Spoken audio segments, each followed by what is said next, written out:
Selamat pagi, Bu. Selamat pagi, Bu. Mari silakan masuk, silakan duduk, Bu. Terima kasih, Bu. Baik, Bu. Sebelumnya perkenalkan, saya Bidan Elvin yang bertugas pada pagi hari ini. Baik, Bu. Sebelum kita melanjutkan ke tahap selanjutnya, saya izin untuk menjaga privasi Ibu dengan menutup pintu dan tirai terlebih dahulu ya, Bu. Baik, Bu. Baik, Ibu. Saya kembali lagi. Kalau boleh tahu, ini dengan Ibu siapa ya, Bu? Dengan Ibu Marlika, Bu.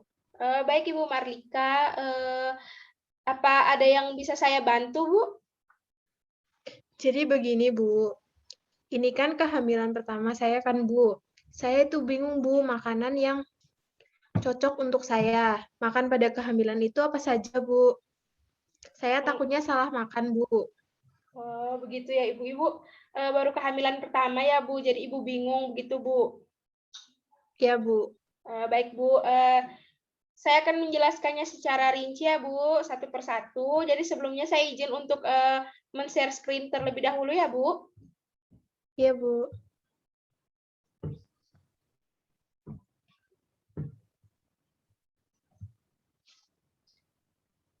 Baik, Ibu, apakah sudah terlihat?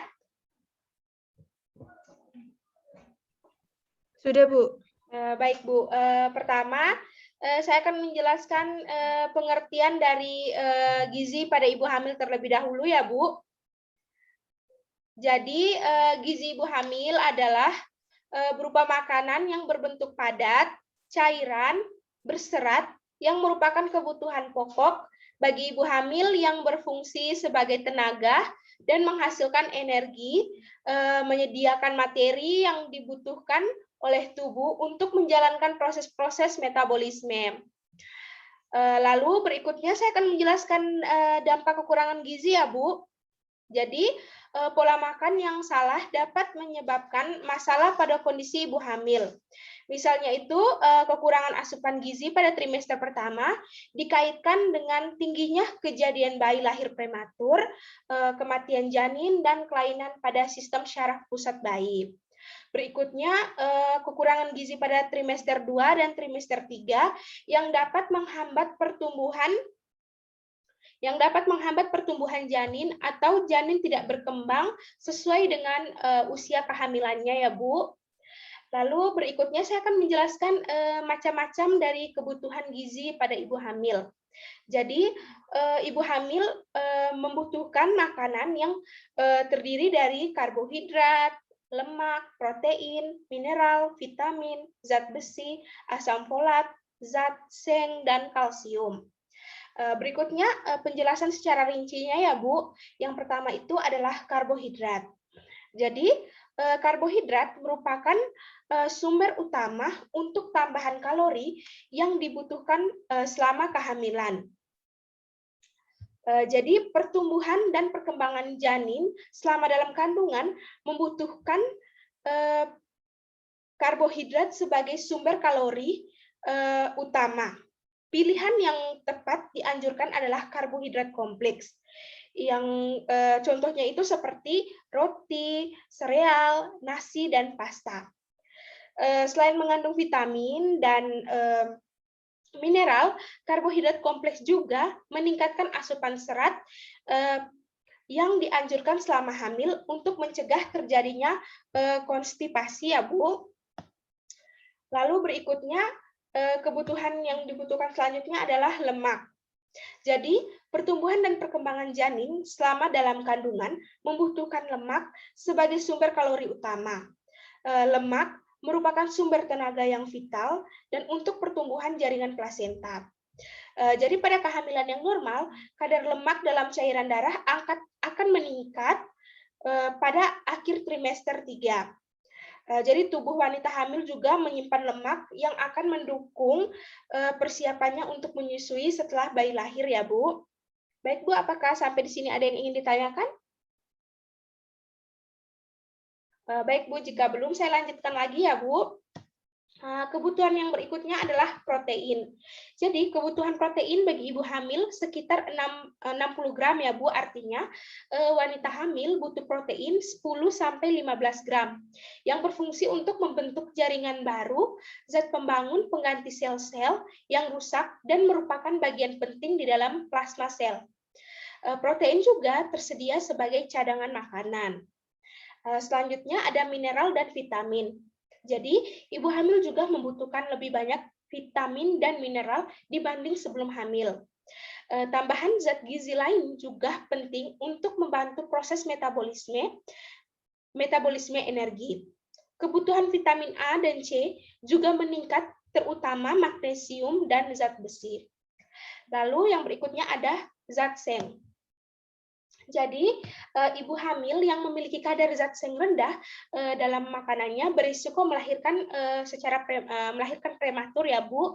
Lalu zat seng dapat ditemukan di beberapa makanan seperti kacang-kacangan dan juga gandum utuh. Selanjutnya itu adalah zat besi. Jadi zat besi dibutuhkan untuk memproduksi HB selama kehamilan. Volume darah bertambah untuk menampung perubahan pada tubuh ibu hamil dan pasokan darah bayi. Zat besi dapat diperoleh dari beberapa makanan seperti sayur, daging, buah, dan sereal ya Bu. Lalu berikutnya ada asam folat. Asam folat merupakan vitamin B yang memegang peran penting dalam perkembangan janin. Jadi asam folat ini bisa sama dengan vitamin B ya Bu. Lalu asam folat ini sangat diperlukan terutama sebelum kehamilan dan pada awal kehamilan. Jadi folat dapat diperoleh dari sayuran hijau seperti bayam, jus apel, jus jeruk, dan lain-lain. Jadi asam folat ini diperoleh dari sayuran-sayuran yang berwarna hijau ya Bu, bisa juga dari buah-buahan ya Bu. Selanjutnya itu ada kalori. Jadi selama hamil, ibu membutuhkan tambahan energi atau kalori untuk pertumbuhan dan perkembangan janin, juga plasenta, lalu jaringan payudara, cadangan lemak, serta untuk perubahan metabolisme yang terjadi. Jadi di trimester 2 dan 3, kebutuhan kalori bertambah ya Bu, berkisar 300 kalori per hari dibanding saat tidak hamil. Jadi berdasarkan perhitungan pada akhir kehamilan, dibutuhkan sekitar 80.000 kalori lebih banyak dari kebutuhan kalori sebelum hamil. Selanjutnya ada kalsium. Baik Bu, jadi kalsium ini sangat dibutuhkan juga pada kehamilan ya Bu. Ibu hamil dan bayinya membutuhkan kalsium untuk menguatkan tulang dan gigi. Kalsium ini dapat diperoleh dari sayuran, buah-buahan, kecap, daging, unggas, dan lain-lain. Kebutuhan kalsium ibu hamil adalah sekitar 1.000 mg per hari. Kalsium juga dapat diperoleh dari roti dan juga susu ya Bu. Berikutnya ada dijelaskan, saya akan menjelaskan menu sehari ibu hamil. Jadi menu makanan untuk ibu hamil pada dasarnya tidak banyak, berbeda dari menu sebelum hamil. Jadi seharusnya tidak ada kesulitan dalam pengaturan menu makan selama hamil ini. Berikut ada bahan makanan yang dianjurkan dalam sehari bagi ibu hamil ya Bu. Yang pertama ada roti, sereal dan nasi. Itu dianjurkan 6 piring atau 6 porsi ya Bu. Terus sayuran itu 3 mangkok, buah 4 potong, susu yogurt dan atau keju itu 4 potong, 2 gelas, terus buah itu 4 potong, lalu ada daging, ayam, ikan, telur, itu 5 sendok teh, lalu lemak minyak 2 sendok makan. Selanjutnya ini ada contoh menu makanan dalam sehari bagi ibu hamil. Ya, Bu, bisa dilihat ini bahan makanan. Yang pertama ada nasi, itu 5 tambah 1 porsi, terus sayuran, terus ada buah-buahan, tempe, daging. Itu sudah dijelaskan, ditulis ya, Bu, berapa porsinya seberapa. Terus ada jenis hidangannya tuh, misalnya makan pagi ya, Bu, itu nasi 1,5 porsi atau setara dengan 150 gram, dengan ikan atau daging 1 potong atau 1 potong sedang atau yang setara dengan 40 gram.